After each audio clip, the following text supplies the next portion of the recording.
Hello, friends. All right, well, welcome to a new unit. This unit is kind of a combination of two ideas. The first idea is going to be on absolute value functions, and the second idea is going to be on reciprocal functions. And so they're kind of two little pieces, and we've just kind of put them together into one unit. Yeah, so we'll spend 3 or 4 lessons on absolute value, and then we'll spend 2 or 3 lessons on reciprocal functions, and that'll wrap up the unit. Okay, so I think it'll be good. Both of these are very visual, and so you want to really pay attention to how you're graphing. You want to really pay attention to the details as to what these pictures look like and how we generate the pictures. Okay, it's all about an understanding of how we generate the pictures based on original graphs that we're looking at. Okay, so stay with me and it's going to be awesome. Okay, you're going to be stress-free. Math is going to go great in your life. You can do this. Okay. Okay, so the first thing we're going to talk about today is absolute value functions, and we're just going to focus on linear absolute value functions. So that starts with a question on what do we mean by absolute value? So when we see absolute value, we see 2 straight lines with something in between. Okay, so something like that. I would say that's the absolute value of -7. Okay, and what we mean by that is essentially the distance we are from 0. We don't look at absolute value as negative at all. Okay, absolute value always comes out to be positive. Okay, so when I'm looking at -7, if I have absolute value signs on either side, then I would say the absolute value of -7 is 7. Okay, so what we want to do today is dive into what happens if we put absolute value symbols on a function. Okay, what does that do to a graph, and how does that change the look of the graph? Okay. All right, so when we think of a number that is placed on a number line, sometimes we only want to think of how far away that number is from 0, and that's called the magnitude, not necessarily in what direction. If Mr. Ostrander called you and asked how far from class you are, he doesn't care what direction you are from the school, only how far you are, right? You could be 5 minutes from the school, but that could be 5 minutes coming from the west, or 5 minutes coming from the east, or 5 minutes from the south, or from the north, or whatever, right? There's a whole radius that you could be coming to school from that is 5 minutes, okay? So that's sort of a picture of what absolute value is. We don't care about the fact that that number is negative. We're only looking at essentially its distance from 0. So this is known as the absolute value of x, and it's written like this, okay? All right, so what is the absolute value of the following expressions? Well, the absolute value of 5 is 5. The absolute value of -100 would be +100. And then the absolute value of 3 squared minus 25, we got to do a little digging there. 3 squared is 9, so we're looking at 9 minus 25. 9 minus 25 is -16, and then the absolute value of -16 is 16, okay? All right, so now let's shift our attention into graphs. So the very first thing I want you to do is I want you to sketch the graph of f of x equals x, okay? So f of x equals x, that means when I plug in 1, I get out 1. When I plug in 2, I get out 2. When I plug in 3, I get out 3. When I plug in -7, I get out -7, okay? So what I want you to do in the graph that I provided you, I want you to graph that line, okay? Pause me and do that yourself, and then come on back and look at my notes. We'll compare, okay? All right, so this is what it should look like, and I'll just hide my head for a second there so that you can compare the whole graph with your whole graph. Okay, now what we're gonna do is we're gonna dive into looking at g of x, where g of x is the absolute value of x, okay? G of x is the absolute value of x. So now, when I plug in 1, I still get out 1. When I plug in 2, I still get out 2. When I plug in 3, I still get out 3. But when I plug in -3, I get out +3. And when I plug in -2, I get out +2. And when I plug in -1, I get out You got it, positive 1. Okay, so we're going to fill in a table of values that you see off to the side there. Okay, again, I'll just hide myself for a second so you can compare your table of values with my table of values, but those numbers I just said. Okay, and now we want to actually graph that. So take a second and plot those points, -3, 3, -2, 2, -1, 1. Okay, and this is what your graph should look like. Now, I do want to just make a note here, or a point. This is not a 3 shaded graph. The V that you see here is the absolute value graph, and it is all pink, and it's the same pink. It just happens to be that this portion is sitting on top of the green graph, and that's why it looks a little darker. Okay. Awesome. So now what we want to do is we want to answer just a few questions around that pink graph. We want the domain, the range, and the intercepts. Okay, so when we say intercepts, we're talking about x-intercepts and y-intercepts. Okay, so the domain, this is going to go left forever and right forever, so we can say that x is a member of the reals. The range, however, we see a bottom to this graph, right? And the bottom is at 0. I'm going up from there, but I'm never going below 0. So for the range, we would say all the values of y such that y is greater than or equal to 0, and y is a member of the reals. Okay. Then for the x and y intercepts, they are actually the same in this one, but the x-intercept would be at 0, 0, and the y-intercept would be at 0, 0. Okay. Cool. Okay, so now explain how the graph of g of x could be determined using the graph of f of x. What I want you to notice, and I'm just going to hide my face again for a second so that I can draw on here.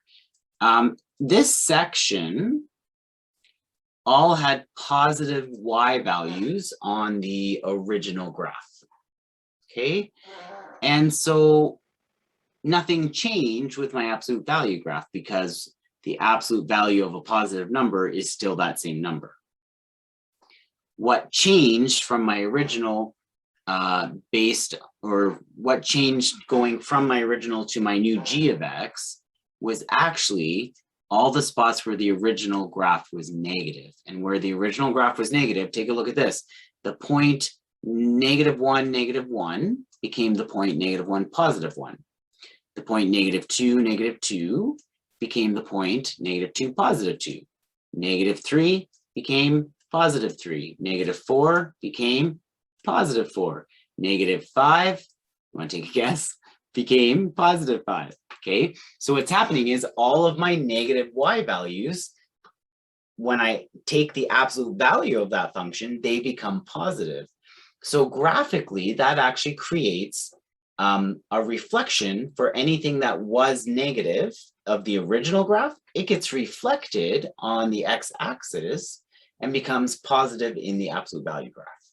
Okay, and so that's actually what gives me this V shape.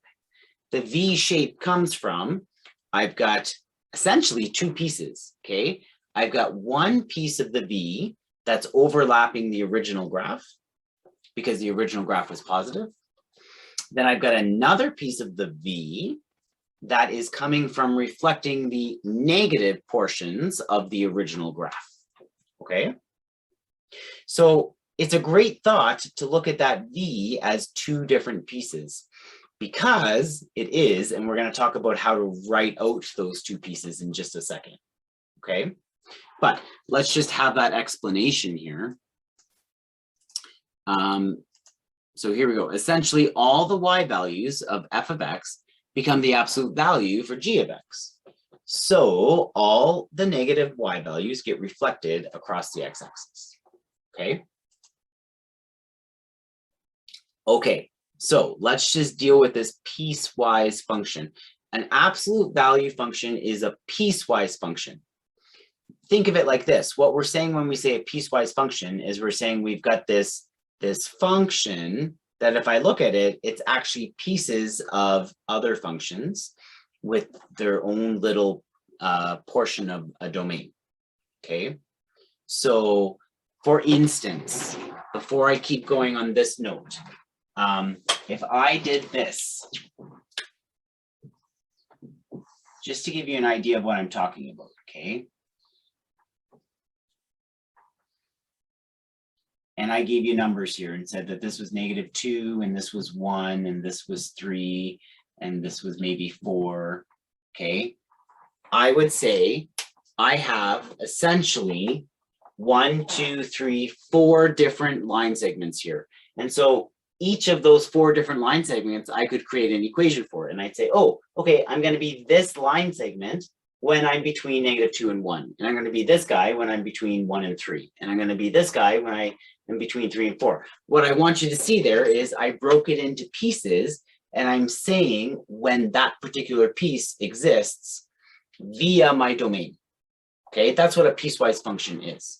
So an absolute value function is a piecewise function, meaning it's made up of several functions, each with its own specific domain, that combine to define the overall function. In general, the absolute value of a real number x is defined as the absolute value of x equals x if x is greater than or equal to 0, and the negative version, negative x, if x is less than 0.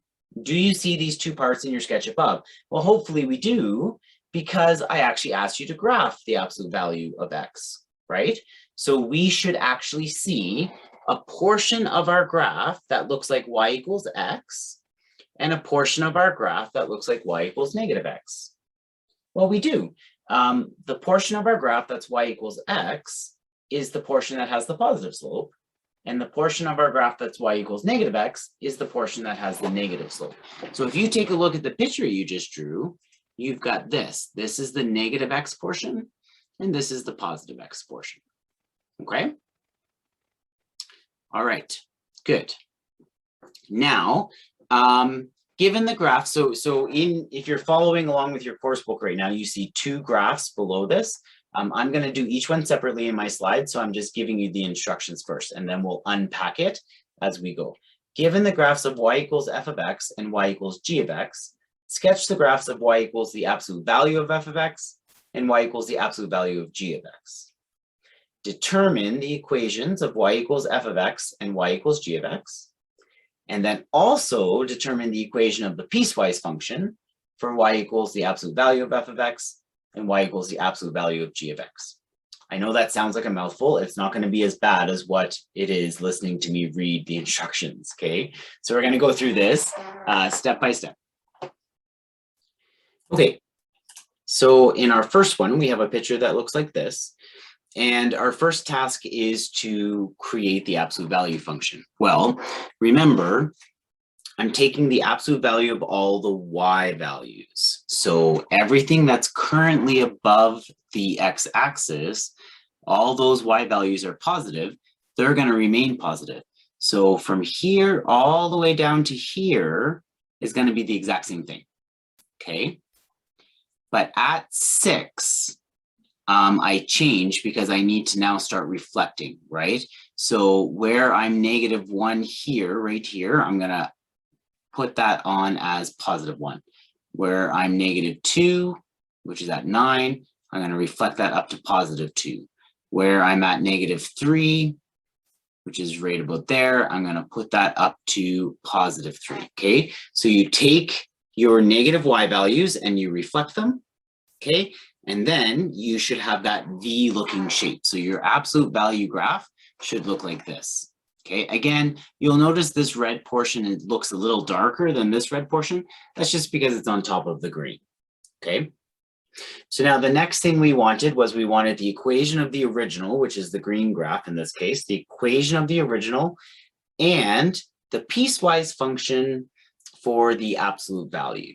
Okay, so the equation of the original, we can do that pretty easy. We've got a y-intercept of 4, and we've got a slope of what? Where's my next friendly point? Right there, probably. So we're going to go down to right 3. So my slope is -2/3, and my y-intercept is 4. So that's y equals -2/3x plus 4. Okay, that's the equation of the green graph, which is f of x. Okay, so now we're going to look at the piecewise function of the absolute value of f of x. okay? Now, there's two pieces. There's the positive version and there's the negative version. Here's where you got to be careful.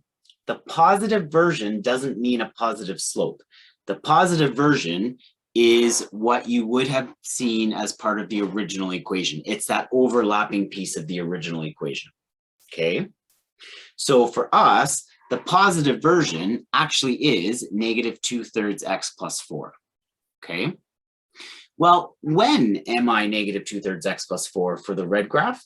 I am that, the negative 2/3 x plus 4, all the way up to 6, okay?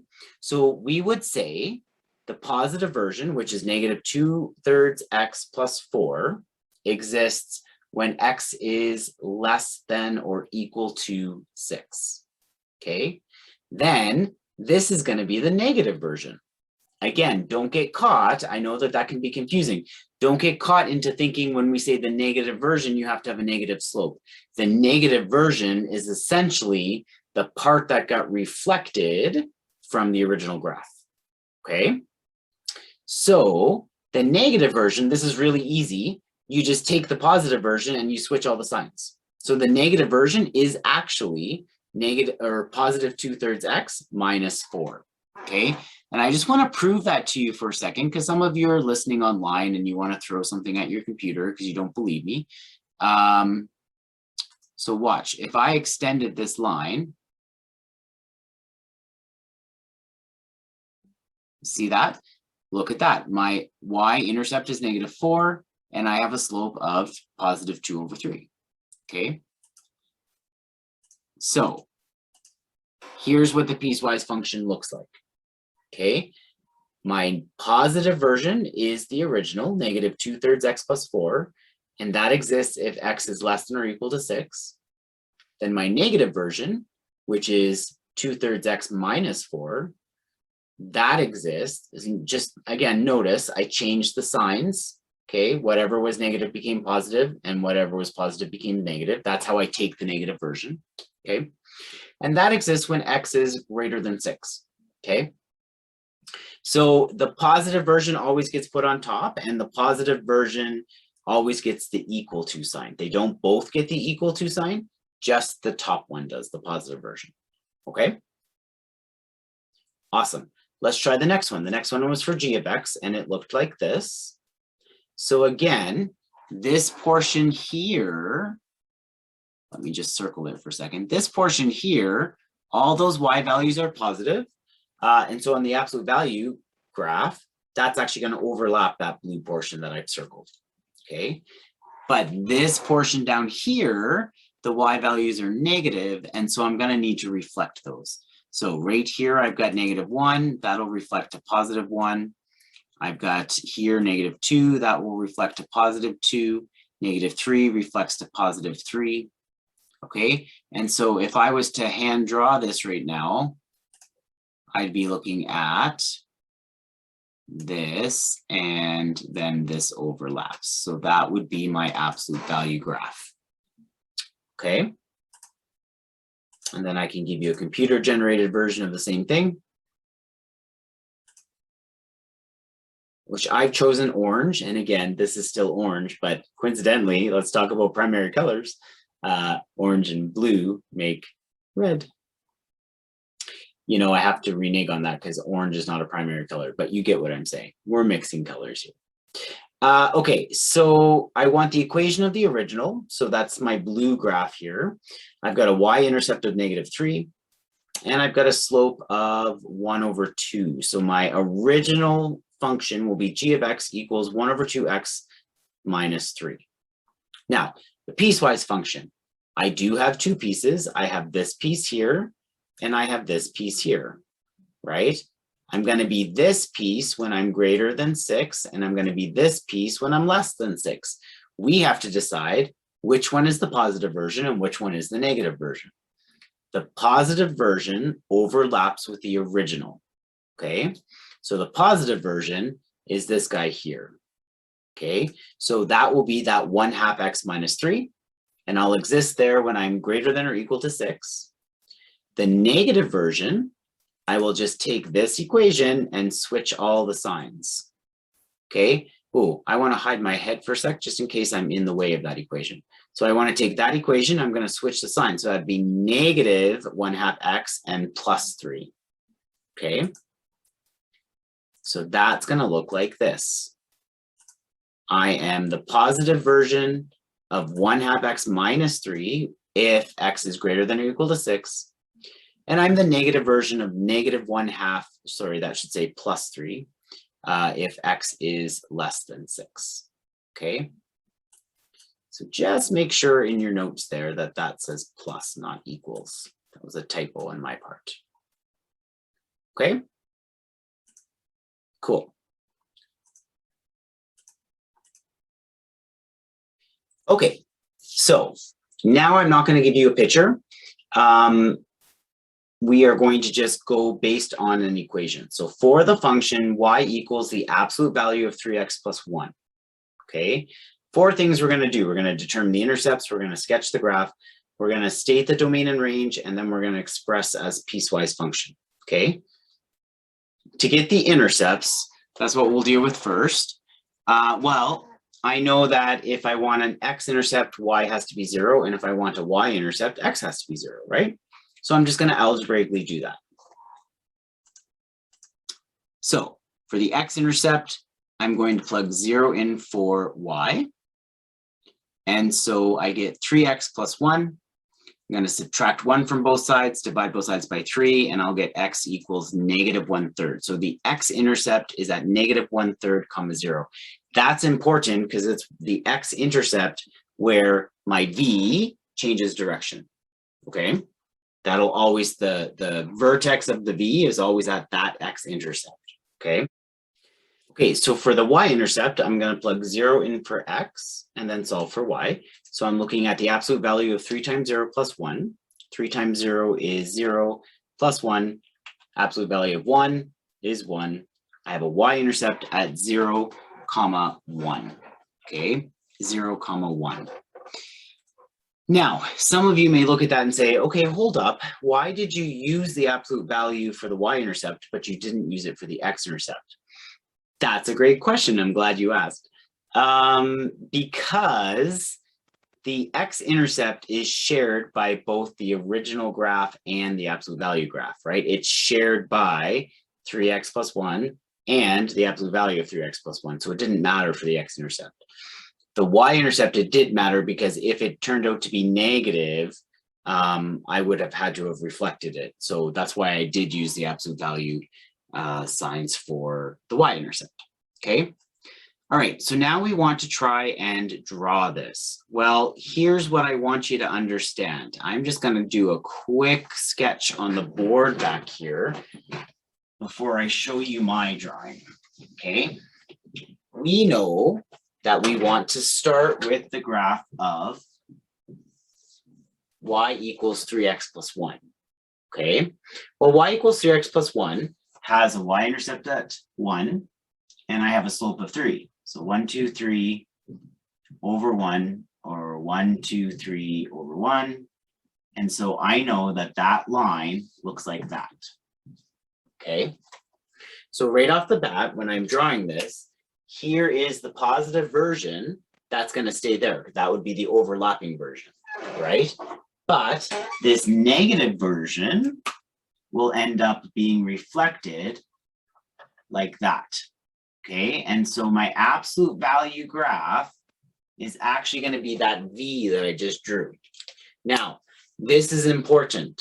I don't want you to think that this purple piece here is part of the absolute value graph. It's not.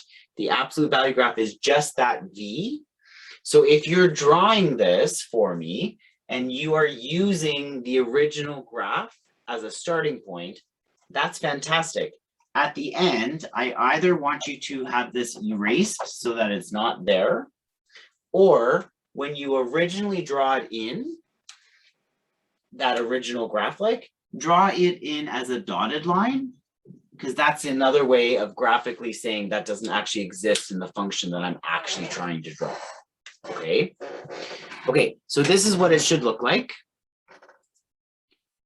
Just that V portion, okay? But you can still see I started at 1 and I have a slope of 1, 2, 3 over 1, 1, 2, 3 over 1. Okay? All right, so now I'm being asked for the domain, the range, and the piecewise function. The domain will be real. The range is all the values of y such that y is greater than 0. And my piecewise function, well, this guy here is the positive version, right? So that guy there will be the 3x plus 1. So I'm 3x plus 1. Remember, we already found the x-intercept, right? That's at negative 1/3.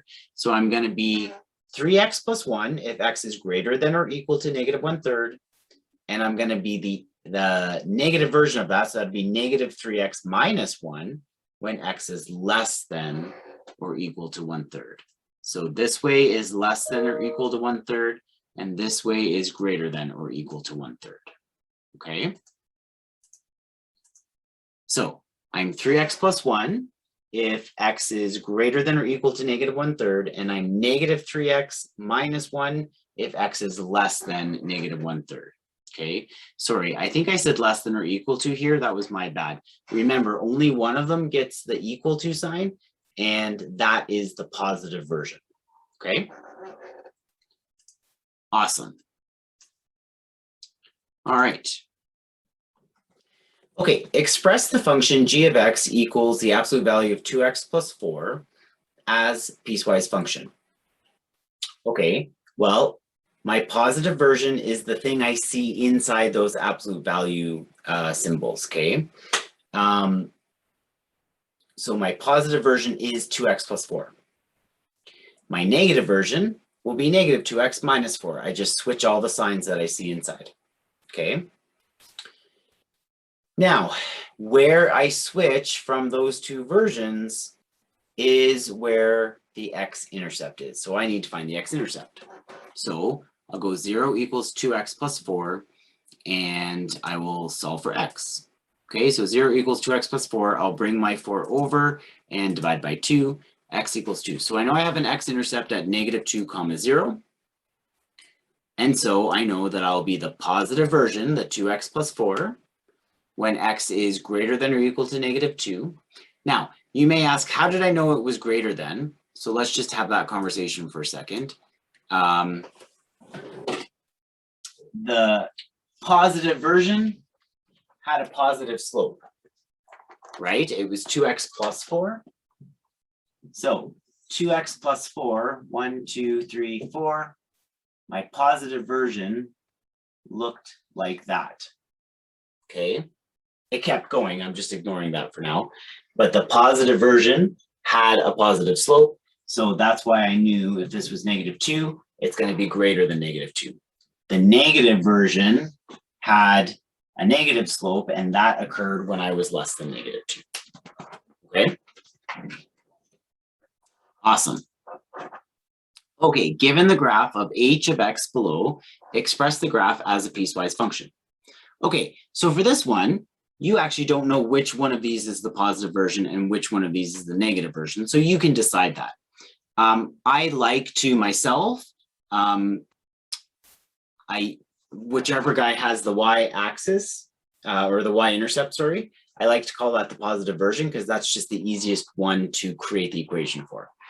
So I'm going to look at this portion here, and I'm going to say, okay, I have a y-intercept at 4, and I have a slope of 1, 2, 1, so negative 2. So I can say that that guy is y equals negative 2x plus 4. Okay, well, if this is negative 2x plus 4, this side here will be positive 2x minus 4. Okay, that's the negative version of this guy. Okay, so I'm going to say that I will be negative 2x plus 4 when x is less than or equal to 2, and I'll be 2x minus 4 when x is greater than 2. Okay, so my piecewise function will look like that. The absolute value of h of x is negative 2x plus 4 if x is less than or equal to 2. And then the negative version of that is 2x minus 4 if x is greater than 2, okay? The reason I'm switching all the signs, I just want to have one quick conversation here before I wrap up. If I had negative 2x plus 4, I keep saying the negative version of that. Here's how I would do that. The negative version is this, okay? But then what I'm doing is I'm essentially distributing that negative to both of those terms, and that's why I'm saying just switch all the signs, okay? Hopefully that clarifies that a little bit. Okay, you guys rock. Now, that is where we're gonna finish for today. I've listed your homework for you. You know, this is new and it's very visual, so take your time. There's no rush. Make sure you're doing homework for the purpose of understanding, not doing homework for the purpose of getting it done, right? You want to do it for the purpose of understanding. If you have any questions, you know where to find me. Please do find me. And we'll see you for our next lesson where we're going to tackle the same thing, except we're going to look at quadratic ones instead of linear graphs. Okay? See you then. Take care, guys.